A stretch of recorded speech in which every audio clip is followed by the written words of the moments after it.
حضرت زینب سلام اللہ علیہ نے مخاطب ہو کے کہا ہمارے چہرے کے رکھوالے چلے گئے ہیں، ظالم تو خیال نہیں کرتا ہم رسول اللہ کی بیٹیاں ہیں۔ حضرت شہربانو، حضرت زین العابدین اور حضرت زینب سلام اللہ علیہ ان تینوں کو ایک اونٹ پہ باندھا گیا اور باقی اونٹوں پہ باقی سادات کو، حضور کی شہزادیوں کو باندھا گیا، رسیوں میں جکڑا گیا اور اونٹوں پہ باندھ کر کے کوفے کی جانب آگے آگے شہیدوں کے سر چل رہے ہیں اور پیچھے یہ قافلہ چل رہا ہے۔ اور جب یہ قافلہ وہاں سے گزرا جہاں لاشیں پڑی تھی، امام زین العابدین 14 سال کے تھے اور بیمار تھے اور ان کا حوصلہ نہ ہوا، وہاں غشی ان کے اوپر آنے لگی اور وہ منظر ابن کثیر نے، باقی لوگوں سب نے لکھا ہے کہ پھر جب ان کی یہ حالت ہوئی تو پھر سیدہ زینب سلام اللہ علیہ، جنہوں نے ابھی تک بڑے حوصلے کے ساتھ ساری مشکلات کا مقابلہ کیا تھا، اب ان کے بندھن ٹوٹ گئے اور آنکھوں سے آنسو بہنے لگے اور سیدہ زینب تھے امام حسین رضی اللہ تعالیٰ عنہ کی لاش پہ کھڑے ہو کے، اور وہ روندی ہوئی لاش، ٹوٹی ہوئی ہڈیاں اور وہ برینا بدن، کٹا ہوا سر نیزے کی نوک پہ اور لاش یہ پڑی ہے، تو حضرت سیدہ زینب نے مدینے کی طرف منہ کر کے جو ہے وہ حضور سے فریاد کی، یا محمد آہو، یا محمد آہو، ھذا حسین بالآراء مزمل بالدماء، یا محمد آہو بناتوں کا سبایا۔ یا رسول اللہ، اے پیارے آقا، یا جد آہو، اے ہمارے نانا محترم، یہ دیکھیے آپ کا حسین پڑا ہوا ہے، بدن سے کپڑے اتار لیے گئے، خاک ہوائیں اڑا رہی ہیں اور اس کے اوپر چادر جو ہے وہ مٹی کی پڑ گئی ہے، حضور آپ کی اولاد کاٹ دی گئی، اور پھر کہا بناتوں کا سبایا، حضور دیکھیے آپ کی بیٹیوں کے ہاتھ باندھ دیے گئے ہیں، اونٹوں پہ کس دیا گیا ہے، سر شہیدہ آگے آگے چل رہے ہیں اور حضرت سیدنا امام حسین کا آگے آگے سر ہے۔ راستے کے اندر ایک جگہ آئی، رات گزری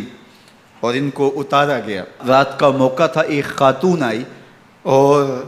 اس نے کوئی کھانا پیش کیا ان کو اور کہا کہ میں کسی زمانے میں حضرت سیدہ فاطمہ تو زہرا کی نوکری کیا کرتی تھی،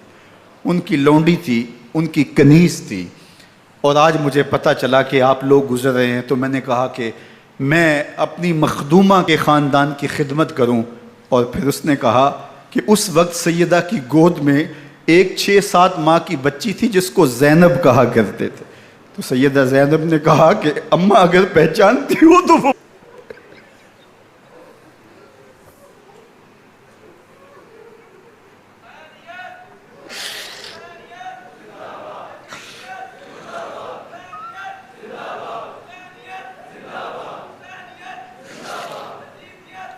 یہ تاراج اور لٹا ہوا کارواں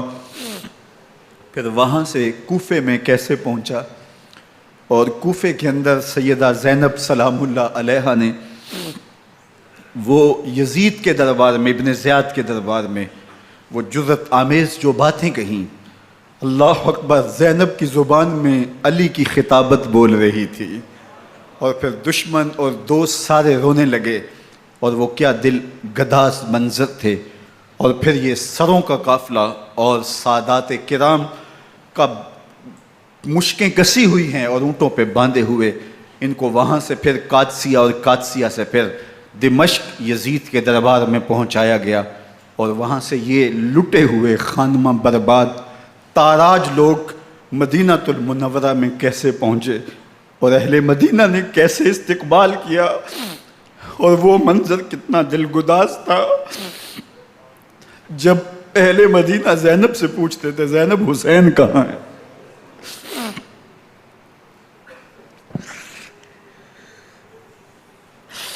بے مروت بے وفا تیرا بھی کیا افسانہ ہے، جس نے اپنی ہی شمع کو گل کیا تو وہ پروانہ ہے۔ اپنے پیغمبر کے شہزادوں کو اور اپنے پیغمبر کی شہزادیوں کو جو دکھ اس امت نے دیے، یہ کائنات کی ایک انوکھی داستان ہے۔ اللہ ہمیں اسوہ شبیری پہ عمل کی توفیق عطا کرے اور ان کے نقوش پاک کی برکتیں دے، اہل بیت کی محبت ہماری روحوں میں جذب کر دے، اور جس عظیمت کے ساتھ، جس حوصلے کے ساتھ انہوں نے دکھوں کو جھیلا، جو دہکتی آگ کے شعلوں پہ سویا وہ حسین، جو جواں بیٹے کی میت پر نہ رویا وہ حسین، جس نے سب کچھ کھو کے کچھ نہ کھویا وہ حسین، مرتبہ اسلام کا جس نے دوبالا کر دیا، خون نے جس کے دو عالم میں اجالا کر دیا، جو کہ سوزے غم کو سانچے میں خوشی کے ڈھال کے، مسکرایا موت کی آنکھوں میں آنکھیں ڈال کے۔ اے حسین ابن علی تم پر سلام، نازش آل نبی تم پر سلام۔ ذرا میرے ساتھ یہ پڑھ لیجئے، اے حسین ابن علی تم پر سلام، نازش آل نبی تم پر سلام، تم پہ لاکھوں رحمتیں لاکھوں سلام، اے شہیدان محبت کے امام، لالا گوں لالا بدن لالا کفن، اے چمن اندر چمن، زندگی ہی زندگی تیری حیات، اے حیات اندر حیات، افتخار ملت بیضا ہے تو، رب کعبہ کی قسم یکتا ہے تو،